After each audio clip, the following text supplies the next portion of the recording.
আল্লাহ পাক রব্বুল আলামিন কালামুল্লাহ শরীফের মধ্যে 2 নম্বর সূরা সূরাতুল বাকারা 14 নম্বর আয়াতের মধ্যে ডেকে ডেকে বলেন ওয়া ইযা লাকুল লাযিনা আমানু ক্বালু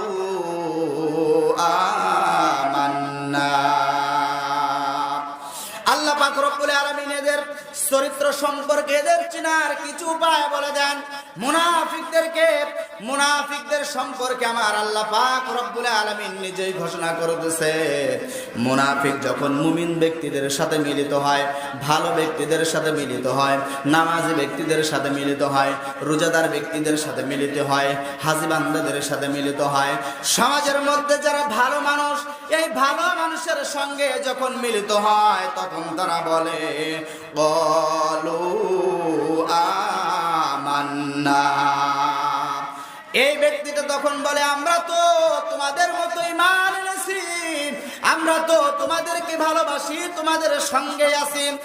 এরপরে যখন এই মুনাফিকদেরকে বলা হয় তোমরা শোনো শোনো শোনো, তোমরা তো এই ব্যক্তিদের সঙ্গে যখন থাকো তখন তোমরা বলো আমরা ঈমান এনেছি।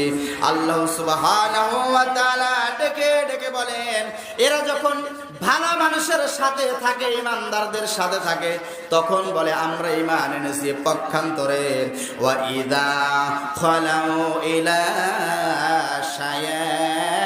শায়াতিনহিম, জোরে বলেন আল্লাহু আকবার।